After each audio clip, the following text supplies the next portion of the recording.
We got to have a semaphore lesson. Okay. Doug Ruby is our speaker this afternoon. We only learned about him a short time ago as a result of a number of you who heard him on the Art Bell Show, and some of you were most enthusiastic about his discoveries. He graciously agreed to appear here, said he hasn't done that before, so we're happy that he chose us as a place to at least get started, and I have a feeling that a lot of people will want to see more of him in various parts of the country. And I find out in talking to him, and we only met over the phone, of course, he's a very approachable, amenable, and friendly guy. Last year, on our two conferences, you got some beautiful pictures by Ron Russell of the crop circles. And now we go further into that with Doug Ruby in the deciphering of those circles, and I'll let him take it from there. Welcome Doug Ruby as one of our newest finds here at Global Sciences. Thanks, folks. It's not easy being last here. When Bob Fletcher was talking about the lady down in Miami putting the cat in the microwave, and I'm looking at 3 mice up here, I'm saying to myself, that's the damnedest looking cat I've ever seen. And he won't let it go, and then I'm thinking, well, why would that cat want to look like a mouse? And about then he fessed up and said, that's 3 mice. I think it's appropriate I'm last because we're going to talk about the light tonight. We're going to talk about the beings of the light. We're going to talk about extraterrestrials of the light. I think you should go away here with a very positive attitude. Now what's going on, I've come out with a book. It's titled The Gift, The Crop Circles Deciphered. That's a pretty bold statement to make, considering that the mystery surrounding the crop circles has been compared to the mystery surrounding the Great Pyramid and also Stonehenge. So what I'd like to do is very quickly run you through the time frame that has brought me here to you today, and then walk you through the decipherment process, and then explain the reason for the crop circles as I see it. I entered the crop circles in the very beginning of 1994. 14 months later, I emerged with a decipherment that I was satisfactory with. I then spent the next 9 months writing and self-publishing this book. That would not have been possible without a small group of very dedicated and talented people that all lived in the Melbourne Cocoa Beach area where I lived at the time. On actually the end of November of 1995, we received the books. It initially went out to those individuals that were active in crop circle research. Aside from that, the book dribbled out for about the next 17 months, selling about 10 to 50 copies a month. Then this past June 12th, Art Bell calls me about 9:30 in the morning and says, Doug, I've got a fax here on my desk from a fellow that says if I have you on my program, you'll blow me away. Well, we talked for a few minutes that night. Art and I talked on a show for about 4 hours. In the ensuing 5 days, we sold out of books. We reordered. We sold many of those. I also was invited to talk on a number of radio shows and speaking engagements, and thus I'm here with you. As far as the decipherment process goes, it actually started in the very last week of 1993, that time frame between Christmas and New Year's. And at the very beginning of that period, the idea popped into my head that I ought to take a look at the crop circles. And this urge, this idea grew day by day until by New Year's Eve I was a frothing mess to get to the bookstore the next day to get a book on crop circles, and I can't tell you why this happened. They had one book in stock. It was this little yellow book.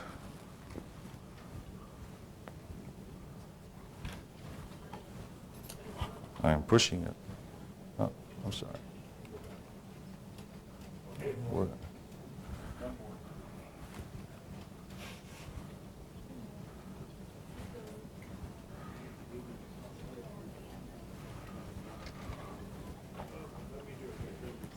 I'm not going to touch it. Okay, it was this little yellow book called Dousing the Crop Circles. You notice that there is a crop circle on the cover. That is the Alton Barnes Formation. It was created in 1991. It is a very famous formation. In a few minutes we'll decipher it. Now what the dowsers told me were, or I understood from them was, for one thing, a vast majority of the crop circles being formed in England were being formed in a specific area of the country. And in this same area, there were also located many, many ancient megalithic sites. And these sites were interconnected by energy lines that either ran through the earth or just above the earth. And the dowsers could measure the intensity of these ley lines, as they were called, and over a period of time they could tell whether they were increasing or decreasing in energy. They then went on to say that, well, I did it right, many of these ancient sites were feeding one in particular, Stonehenge. And this is a diagram of Stonehenge and all those... Okay.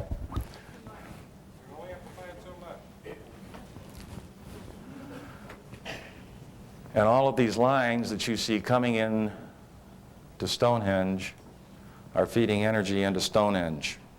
This has been occurring for at least the last 15 years, and you have to ask why. Besides this, the dowsers went on to say that there is energy within an authentic crop circle, and that they can measure this energy and they can douse the patterns and actually plot the energy patterns within the formations. They also went on to say that they become disoriented and dizzy while in the formations. I confirmed their findings last year when I visited England on the crop circles with my dowsing rods, cleared them, and wherever I stepped into the formation, the rods would cross. They would also cross when I crossed over a nodal point or a center of a circle. What we were seeing here, what I was seeing, and I was told, and I agreed with it, was that there was a field of energy, a barrier around an authentic crop circle. Now, aside from this, I decided that what I needed to do was get some more information, so I purchased a number of other books on crop circles. And from these, I learned, as many of you already know, that when an authentic crop circle is created, the stalks of grain are just bent down at a 90-degree angle. They are not broken. And if you come back to that formation a month or two later, you will see the stalks beginning to grow up vertical again. The field is not harmed. The farmer can harvest the entire field. I also learned that the crop circles are very large, very complex, and they're perfect. And right now I'd like you to visit this crop circle. Two ladies that I was with and myself were the first to be in this crop circle. It's called the Liddington Castle Formation. It was created on August 1st of 1996. There was also one other crop circle was formed this very same night on this very same hill. And for a little bit of history on this hill, King Charles died in combat. Now let's go down into that formation. Now, as you can see, we're looking right now across into this formation, and I'm going to walk right around this side of this grain, stand here and take a couple photos. And what you see here is the grain of this crop is moving this way. But right here is a part, and it's also parted in the middle as it flows between these two central circles. So I took my camera and we looked right down into that fold there. And here's what you see. Just as if you've taken a comb and combed somebody's hair, you can see their scalp when you do that. And here's what we see here, the bare earth, and it ran right along. Just as if they'd taken a cosmic comb or an ultrasound comb or brush and had combed this crop. Now we're going to go a little bit further in, right up against those circles. And here we see the lay of the grain moving in this direction. But they've taken a teasing comb and they form this crop up at an angle, and then they've taken a very fine brush and flattened it out level on top. So that from the air you get a very distinct pattern when you photograph them. Now we're going to visit 3 of the major crop circles that were formed last year. I'd like to point out some features to you. This is a double helix at Alton Barnes. The formation is 496 feet in length. It is, remember, at a football field, and I just made a mistake, 648 feet in length, consisting of 89 circles. Remember that a football field is 300 feet in length. This is the smallest formation I'm going to show you. There's something interesting happening here. If you place this formation on a CAD program in a computer, you can then rotate the formation, and when you do that, under each of these crossing points, 4 more spheres reveal themselves. So there's actually 94 circles in that formation. So what I'm telling you is that if you take a number of these formations, place them in a CAD computer program, rotate them, what you're actually seeing here is a slice out of a 3-dimensional object, just as if you took a knife and cut a slice of bread out of the middle of a loaf of bread. So you can reconstruct many of these formations. The next formation, can everybody see this okay? The light's too high. This is the Julia set. It is 915 feet in length from one end to the other. There are 149 circles in this formation. Please note the formation is perfect, and realize that you can't goof up and make a circle where you don't want to have it, go out and try to fluff up the crop. There are no erasers allowed in the crop circle, something you might never have thought of. This is not 2 pictures. This is the field. I'm going to show you this exact field in another photo very shortly, and there has already been a crop circle in this field again this year. Something in common, and there's been others other years. There's one distinct feature every time they place a formation in the field, this field. It is always pointing across this road at Stonehenge. Why are they doing this?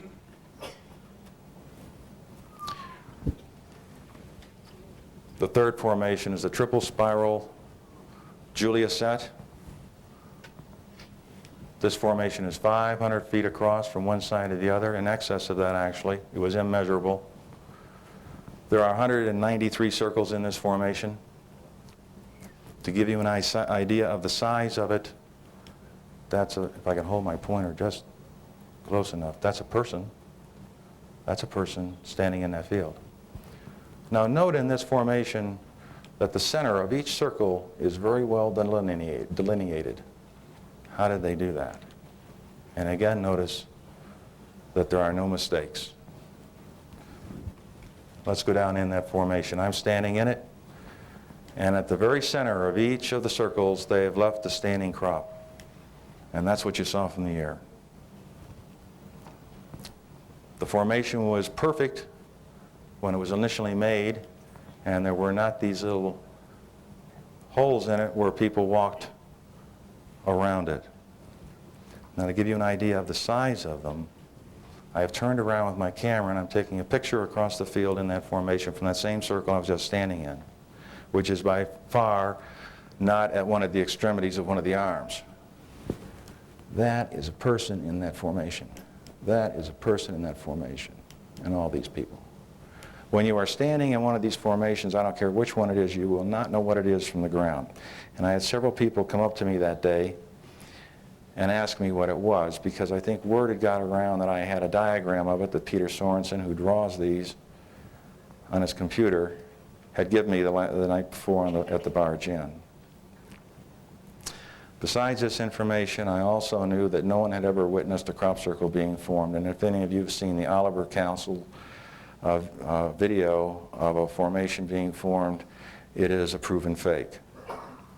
But I did know that a number of people have been in the area just prior and just after a formation being created, and the time frame to create any of these crop circles ranges from 10 seconds to 15 minutes. And I guarantee you that the British Army, along with the U.S. Army, could not make this formation in a couple of weeks, and if they did, it would not be as pristine as this. So with these thoughts in mind, I came to a number of personal conclusions.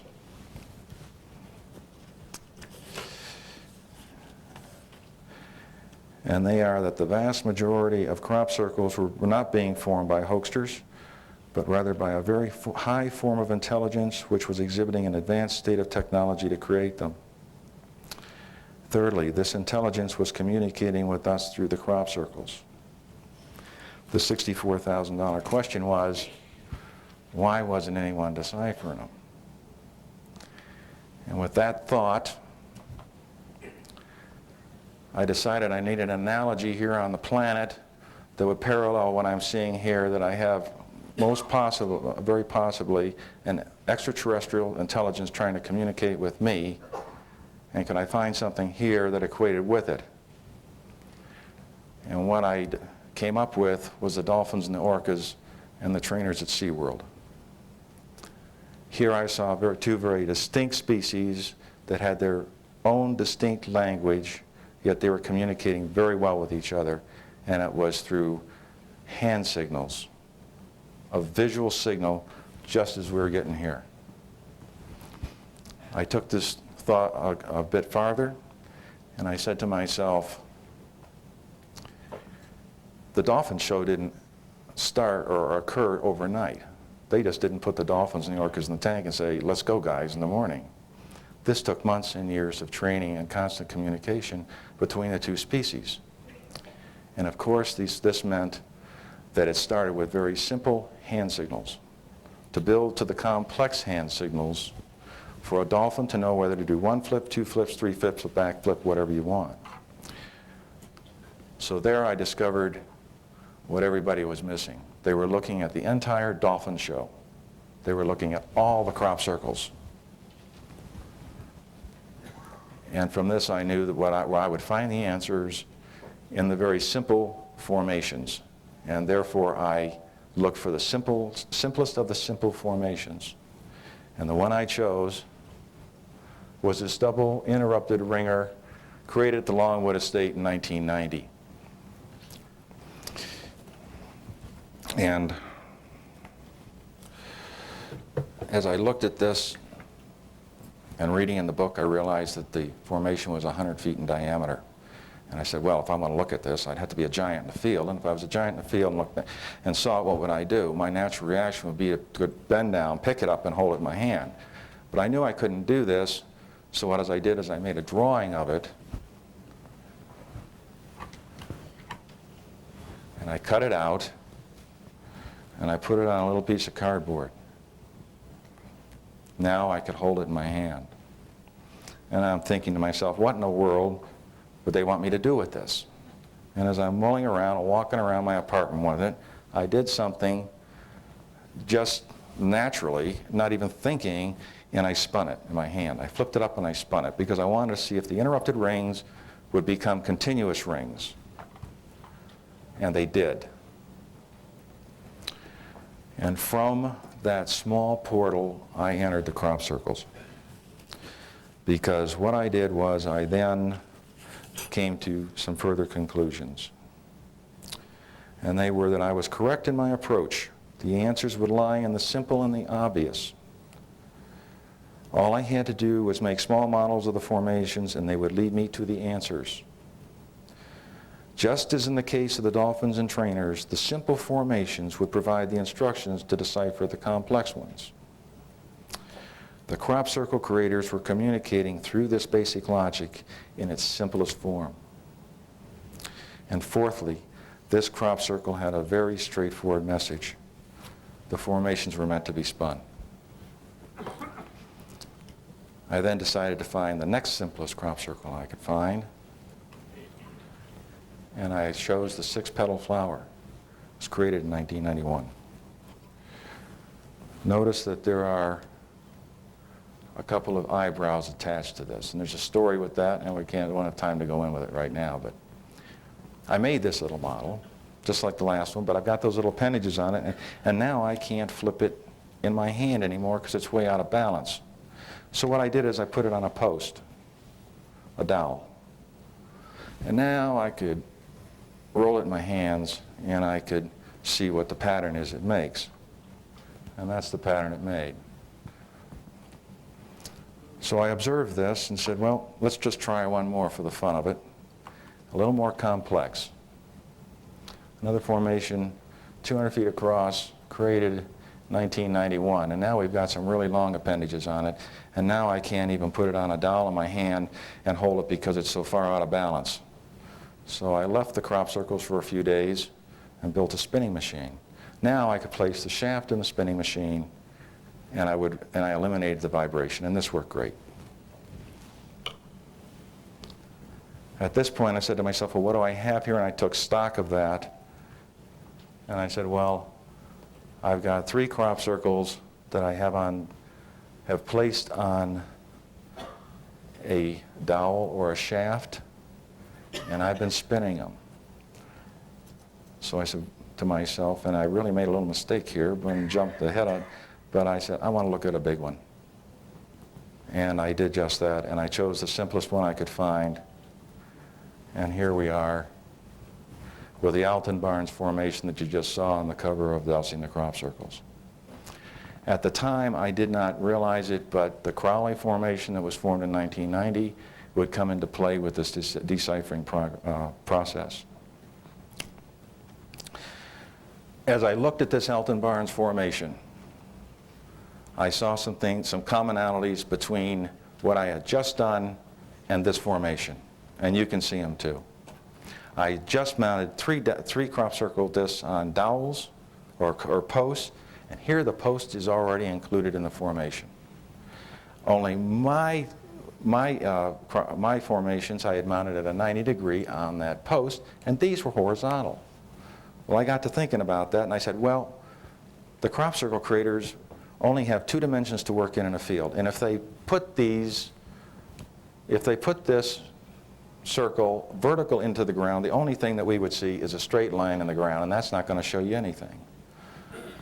I said, I got to rotate them 90 degrees.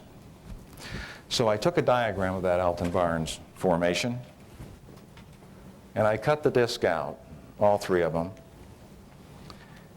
and I mounted them vertically into the board. And there it is.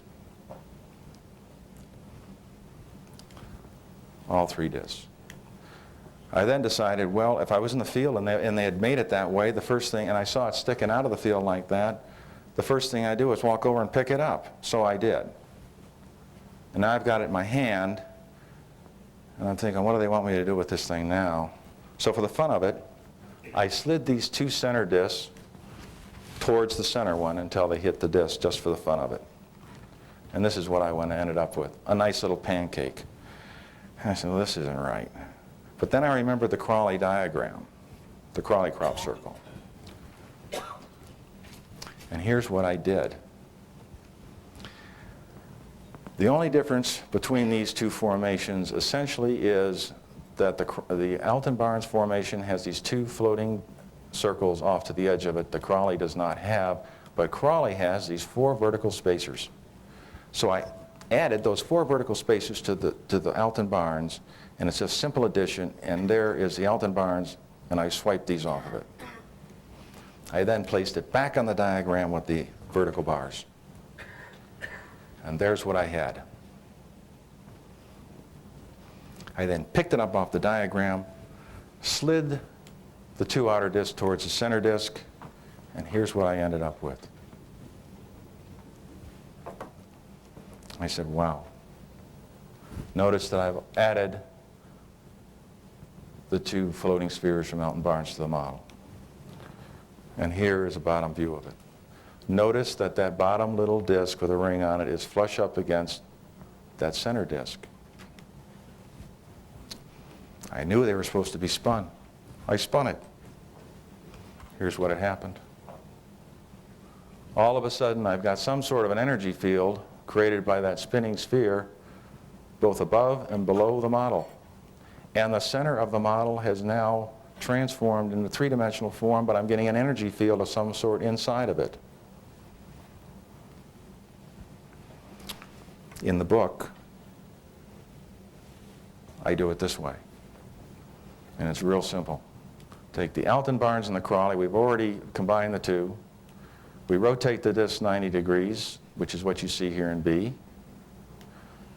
In C, we rotate the shaft away from the viewer so they can look underneath it. In D, we bring the discs together to make the model. And then in E, we hold the shaft away from the viewer again so that the viewer can see, the reader can see the bottom of the little model, and then towards the reader so the reader can see the top of it. Simple stuff. There are a couple things I'd like to point out to you right now.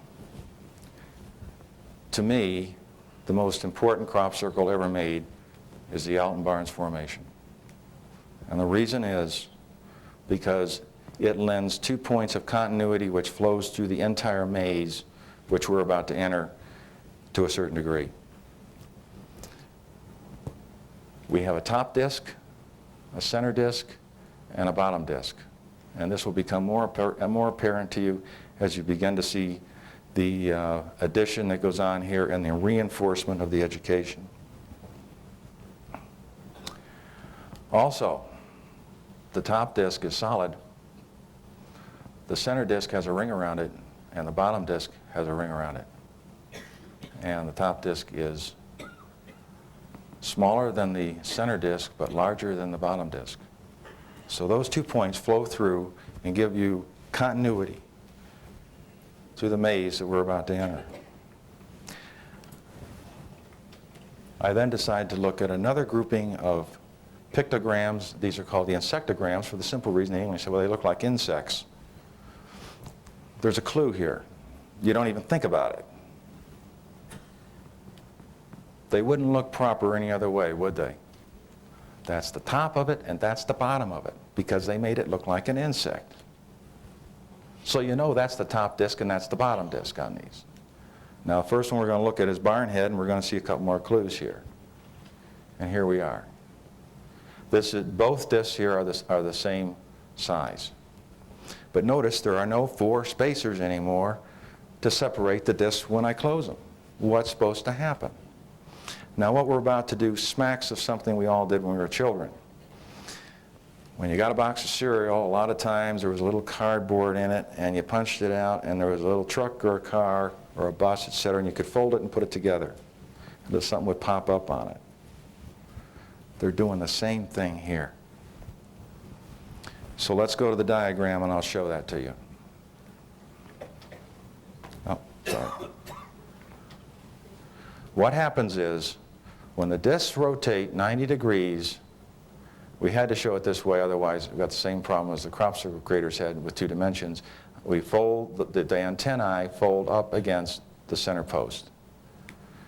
Now the center disc, when it rotates 90 degrees, something else also happens, and that is that these 2 vertical lines here pop up 90 degrees, and now they're the height that they are wide here, both above and below the model, and you see that right here. When the discs are brought together, you've got the spacers just like this. And now we're just going to rotate the post away from the reader so they can see it. What this makes is this little model. Pretty simple. But it transforms when it's spun.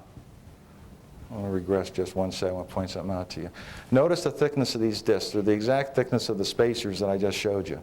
But I got tired of making those little spacers and putting them in there and putting the top on it, so I just made them the thickness of the spacer to begin with, which is what they wanted me to do in the first place. What are they telling us here?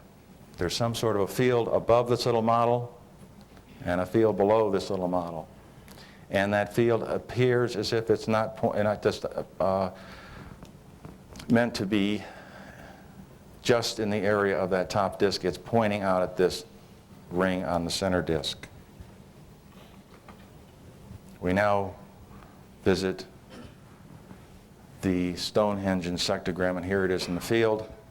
The ladder is pointing across the road at Stonehenge once again. Let's pull it out of the field and look at it in diagram form. Here we have it. Notice that there are no spacers at all now.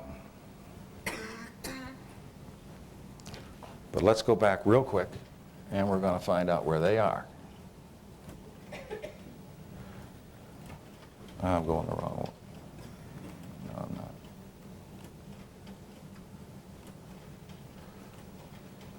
This is important. I got to back up once in a while, or it won't make sense to you. Notice in the barn head insectogram here that the thickness of these vertical bars is the same thickness as between the top disc and the center disc and the top disc and the bottom disc here. And that's what they were telling us. And that they started with the simple and they went to the complex and they told us how to do it.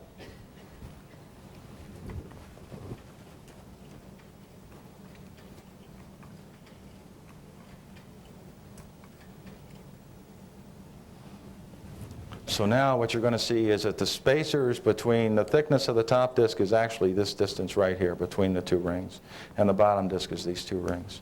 So let's go to the diagram, quickly put it together. And Fred, my CAD man, made a little mistake. In the book here, this should be a circle with the post coming down like you just saw. We'll start with the bottom disc. We've got a ladder extending out of it. We've got a half circle with it. When the disc rotates 90 degrees, we're back to our cereal box. Something else always happens, and that is that there is a demarcation line between that ladder and half circle, and that half circle rotates 90 degrees, as you see it right there. And the ladder is actually horizontal so you can't see it. On the top, again, we have a little problem. We can't bring the antenna straight out at you, so the antennae I just brought straight over like this. When the top disc is lowered to the center disc, the left antenna, when it folds on to that center post, brings these two eyebrows with it. And they clunk up against that center post like they really belong there. It's perfect. Beneath the model, the bottom disc, when it is slid up to the center disc, the first thing that comes in contact is that half circle. And it bends that ladder down at an angle, as you see it right there.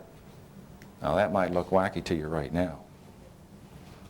But then we stick it in the spinning machine and here's what happens.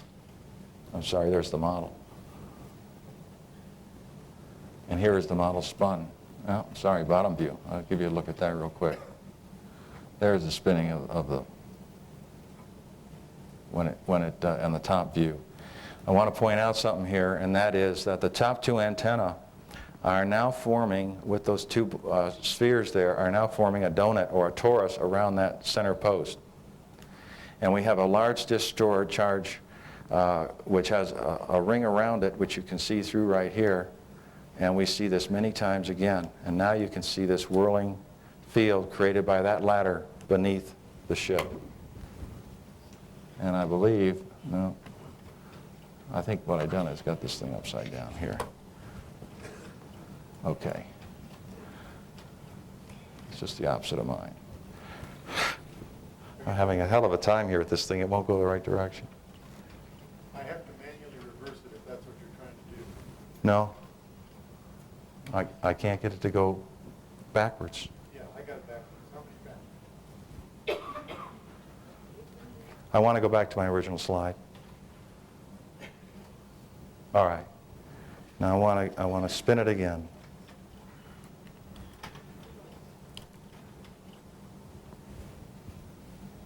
Back more? I just want to go forward. Forward. Press the top button. Yeah. Okay. We're working now.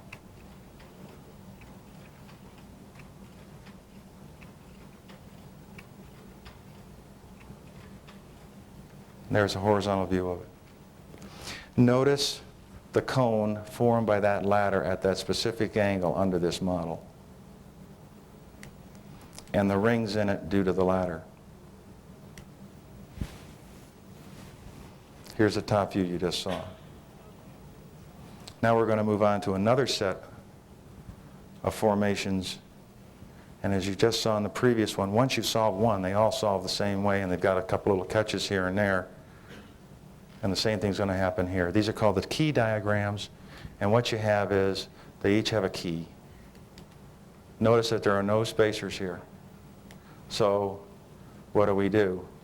When these models come together, we'll just do this one real quick. When these rotate 90 degrees, same thing happens with your serial box. The key rotates 90 degrees to it, and then when you bring your top disc down, the key becomes the spacer. Notice all the spheres you've got here. They all decipher the same way from then on. Here's a picture of the key diagram with the model. And here's that formation spinning. Looks a lot like Professor Cyril's, the front of his book that was right in there. It's been sold. Notice again we've got the ring particle out here. And again we're getting a torus here around the center post. And we've got 3 rings here on the top of this model. Here's the other one that I was telling you that we looked at there and very quickly. Now we've got the spacers, but the key fits in just perfect. And there are actually 2 diagrams here. This is a double pictogram. The bottom of it remains just as it was presented in the formation. The top deciphers it had a post. They all work that way. And there it is spinning. Once again, we've got the double particle up here, okay?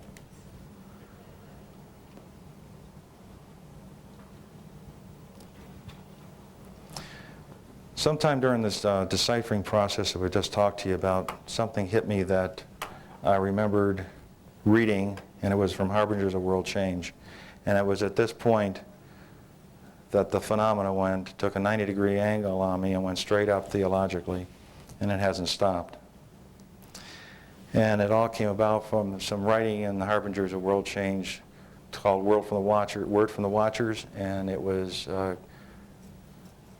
through Isabel, who is a sensitive that lives right outside of Marlboro. I visited her last summer, and that's 2 of us out in front of her house. But I knew when I read this, because of what I just seen and what you've just seen, it authenticated her and the Watchers to me. And I wanted to read you a couple of paragraphs of this because I feel it's really important. And remember all the little spheres you've just seen. The satellites given, the small circles, contain the code that will be understood. Although the great shapes show signs of power, as always, the smaller gems contain the greatest light. These formations came before your planet was as it is now.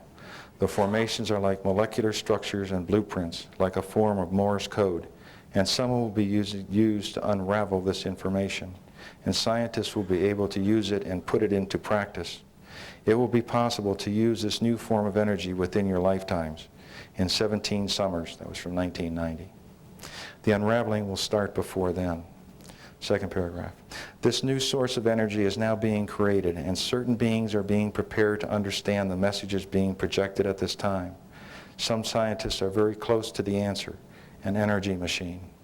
This energy is only partially linked to magnetism. It is linked to the illusion of time. Rather, like thought transference, man will be able to change the molecular structure of things, including himself. Within the energy pattern of the circles, we give you this information.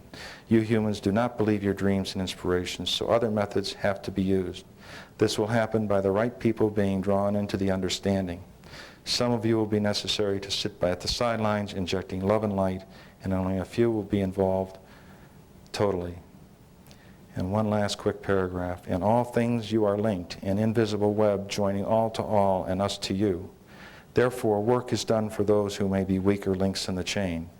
Spiritual power, power from other dimensions, is drawn down to the hill of Silbury. The word Sil derives from the word which means shining being. It is the hill of the shining beings which showed themselves to the ancient seers and started the work in earnest. The temples that remain were in fact meant to last until this cataclysmic time in Earth's history. Therefore, the foundations were laid to help humanity at a later date. At this point in the book, what I did was I then departed from what we've been just deciphering. I run you through a quick maze here. I then took a series of very specific crop circles, added them up, and we came up with a scale model of this energy machine as the watchers were discussing. And one of those models was called the Whale. They made a lot of them in 1991. This formation's been deciphered. The model made, and you see it spinning. And here's a side view, and please note it. You can see a top disk, which is smaller than the center disk, which now has angled fins at 30 degrees. Here, you can dim that a little, it helps. And then the bottom disk is tucked right up under these angled fins. Here's what that machine looks like. And here's a bottom view of it.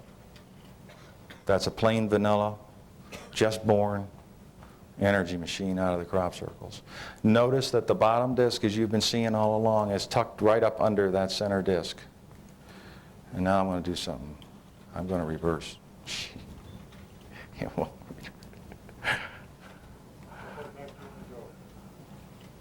Yeah, right there. Now we'll just go forward. I just want, that bottom disk is level right there with that edge, okay? Note that the top edge of that center disk and the bottom edge cannot see each other. As a matter of fact, they're at a 90-degree angle, just as you just saw on the Whale. Now what I did is I started adding the active portions of the ship, extrapolating this material out of the crop circles. We're adding it up. Or what the book now runs into is you're now talking about ascent, descent, horizontal motion, and angular motion, hovering, startup, and braking of the ship. They give us the entire operation. First of all, on the top of the ship, you've got a ring. The outer ring here is active.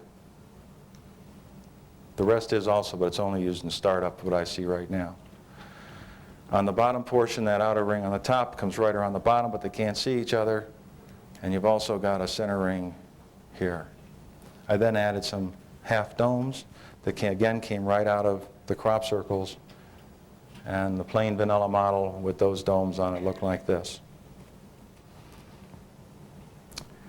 I then added the fields about the ship, again straight from the crop circles. And one of those was a gimme. This occurred in 1997, but you can see from this formation, from the past one, that it's just an add-on. I don't have to do anything to it. And what you get when you add it on is this. And that's the updated undercarriage of this saucer. I then added the fields onto the ship, interacting with the active portions of the ship. And this is the bottom view of that. This is the beam extending out of the bottom of it. And you can see the field, if you could see it, extending out to the active lower outer ring. And here is a side view of that. Note a couple things here. One, that this bottom ring, the only thing you can see is this portion down here in the beam, on this beam. And the same with the top. Note the difference in the two kinds of beams. There's a reason for this. This is used for ascension. But if you want to brake this sucker, you've got a freight train about 10 miles long going about 5,000 miles an hour, and it takes a big brake. And that's what this big conical beam is doing down here. You're looking at this ship right now in a braking action if you could see the fields. Now what you're looking at also is something you've seen on every saucer flying, if you've seen one, and that is how do one of these things ascend? And it's sitting there in front of you. Note that the only thing this outer ring can see is a point on this beam up here. And that is due to the shape of the ship. Form follows function. That beam cannot come up here and go up here, okay? Because we've got too much energy involved. Because of the shape of the ship, it can only see something above the ship. And this outer ring will rise trying to catch this point on this beam, and it will chase that until the cows come home and the ship will move also. And any saucer you've ever seen, it's always got a little dome on the top, something like that. And they have to have it if you're using this propulsion unit. Now I'd like to explain real quickly something that you just saw here, that you saw those straight lines in those fields. But here is the ship inside the Mandelbrot set, and what you're seeing actually is what it would look like without the human eye. For instance, everything within these spheres is controlled everything outside is uncontrolled. But you would perceive it as the straight lines that we saw in the previous diagram. And now I'd like to, the last thing is what I deciphered here, as you can very easily see, are the major pictograms, or the pictograms were formed in 1990 and 91. The crop circles come in groupings, and they might cover a couple, 3 years, or 5 or 6 years. The first grouping was 88 to 89. Dr. Gerald Hawkins deciphered those. They were 2, 3, 4 circles in various formations. They might have been a square, they might have been a triangle, and through geometry and harmonics, he found the diatonic scale within them and has equated that to the same diatonic scale used on old church organs in England. He goes quite a bit farther on than that with it. I then did these, and what I'm seeing is that the crop circles from 92 on out here, the majority of them deal with the power plant of the ship. And that's what I'm working on now. Now, why the crop circles? Everyone used to ask that, they still do, and it's sort of this, why did they do this? And I'd like to give you my answer to that.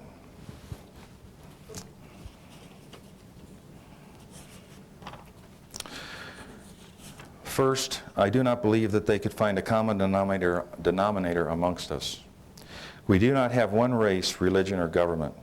So they chose our farmers' fields, and by so doing indicated that the formations were intended for all peoples. Secondly, as humanity comes to understand the information being conveyed, we will awaken to our higher potential both scientifically and spiritually. Scientifically, as we acquire an understanding of the operations of an intergalactic spaceship as well as its power plant, which never requires refueling as it recycles its fuel. This energy machine is capable of supplying the entire planet with free energy as well as power all our vehicles, whether land or sea. Thus, we will experience a shift in consciousness. When we realize that we can travel wherever we desire to go, we will have a sudden and tremendous feeling of freedom. We will also experience this in an emancipated sense concerning energy as the shackles of fossil fuels is removed. Our visitors will not appear unless invited, and if we ask at this time after receiving these tremendous gifts, they would appear because we have been given the time to get to know them to a certain extent, just as the dolphins and trainers got to know each other. We would have just experienced a major shift in consciousness and would be without fear. I have a word of caution here. However, we must exercise extreme caution and be very sure of what we are doing prior to inviting any extraterrestrials onto our planet. In addition, by definition, a gift does not require reciprocity, and we do not have to invite them. Perhaps a sincere thank you is all that is needed. Now, Gerald Hawkins wrote a research paper that is in the Encyclopedia of Cosmology, and this is not an easy thing to get accepted. And he defines something that closely parallels what I just told you, and I wanted to very briefly cover that. It's called a cosmic mind step. And he defines a cosmic mind step as a new revolutionary change in the perspective of the human place in the universe. The new viewpoint becomes accepted worldwide, affecting cultural values throughout a whole era. It represents an advance in scientific understanding toward the truth, and the human race so far has never reverted back to a previous mind step. A mind step seems to be associated with an advance in communications technology. And this is only going to take about a minute. This is Gerald's graph, and I just want to show you that from the beginning of man, 0, starting here, 0 time, there have only been 4 cosmic mind steps in our history. And he put us back 35,000 BC. Drawing, carving, and painting were present. The first cosmic mind step occurred 3,000 years after, or 32,000 years after this, at 3000 BC. We then moved 3,150 years into the future from that to number 2, where we had mathematics. We then moved 1,400 years further to the year 1543, and we had printing and the telescope, number 3. And number 4, the mind step we're in right now, that of space, we have the computer, radio, and TV. And that was established, and this cosmic mind step began in 1926. Gerald looks at the next one as being called a cosmic connection. And it will be because of a new technological breakthrough, and we will be able to determine the size of the cosmos by interrelating with communication with extraterrestrial civilizations or spirit field. And I just put a number here of 2000 AD, and that is just a heartbeat, folks, when you think of 74 years between cosmic mind steps. In conclusion, what I see in this is that personally, that between this book I've written and just entering and just giving you a little insight into what these pictograms mean, that this and the next book on the power plant will be the portal through which humanity will be actively engaged in the fifth cosmic mind step of humanity. And we are in that mind step at this time. And to finish up real quick, here are 3 of the 1997 formations. And the next one is the first 3-dimensional formation ever. It's a torus, it's a donut. You just saw a lot of donuts. And that's how they do it. They continuously add on step by step, building, building, building, with a lot of repetition. Seems like our learning process. Thank you. Questions? Can we ask one question? Now, we do have, yes, we have time for a question or two. Yes. Okay, the question that I have is that is it possible that the crop circles were produced, we'll just take this scenario for just a minute, maybe this technology is already here on the earth and it didn't come extraterrestrial, okay? Maybe there was a computer that put this stuff together and somehow beamed it up to a satellite, and that satellite had the technology, whatever it may be, to create these crop circles, and this could be nothing but a hoax. I was asked that in the Art Bell show. For one thing, Gerald Hawkins, he was on one of the TV shows, and his answer to this was, in determining these diatonic ratios through the geometry of what he saw back in the 88 and 89 crop circles, it was bewildering to him, being a doctor of mathematics and astronomy, that anyone could do that, could, you know, just figure this out to begin with. But to back engineer it, he said it was totally beyond any human capability. And the second thing I would say to you is the physics involved here in what I've just showed you is, this is off-planet stuff. Thirdly, I agree. These crop circles, are they all with the same type of grain? no, sir. They're different crops? Many different types of grain. They've used very difficult grains to make them in. Again, we're looking at the hoaxer thing. They try to overcome that. So they use some grains hoaxers could not possibly use. And for instance, right now we've got crop circles underwater. We've had them on ice. We've had them on beaches where there's no footprints. There's no way to get to them without seeing it. And of course, they disappear in a few hours. Then they're all not right in that area in England particularly? No, They're sir. Spread all over? Crop circles have been formed all over the planet, except, as far as my knowledge, China and Africa. Thank you. Next. Two questions. Going back to being formed all over the world, has anybody studied the relationship of their positions to the geomancy of the Earth? The world, the grid patterns? Yes. Is yes. there anything and I'm sorry I missed that. They are formed on grid lines, and they are also formed in relationship to magnetic north and quadrants of magnetic north, if they're not pointing at something that they want to point out. Okay. Is anybody actively looking at the crop circles being cymatics? They're looking at them in every vibrational- direction you can possibly imagine, and also communication with, let's call it spirit field, the dead, harmonics, to intuition. A lot of people think about a diagram and it appears in the field. They're telling us something here.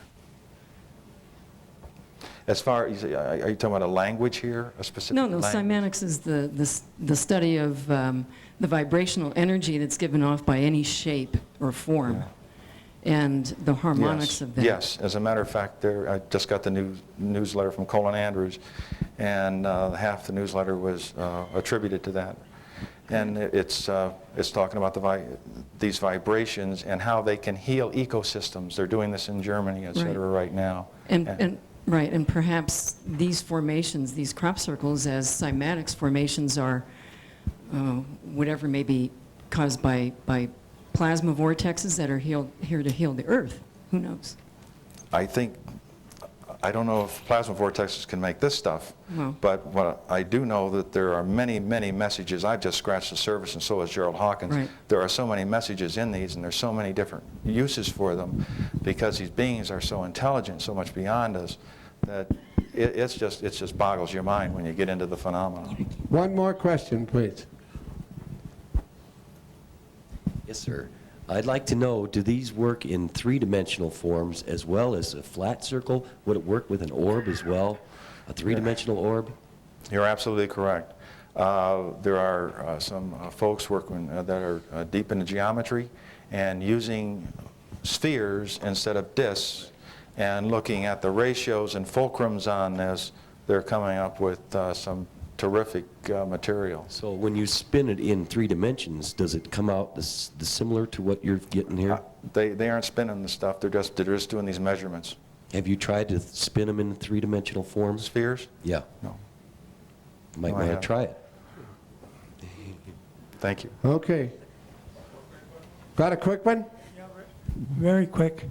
I just want to ask if you think that these crop circles are directing us to look towards Stonehenge for some answers. Oh, absolutely. Thank you. Yeah, we can, I don't know if anyone wants to do a workshop. This thing involves every area that you can imagine of humanity. And I've already been led over to the Cheops Pyramid, Stonehenge, the interplay of these two, the energies, the extraterrestrials, what's going on the planet, and theologically. You open up Pandora's box, and it's incredible what happens. Thank you very much, Doug. We scheduled you for a workshop, offer a workshop tomorrow morning. All right. Okay? He has agreed to offer a workshop tomorrow morning, and if you want to get involved and take advantage of that.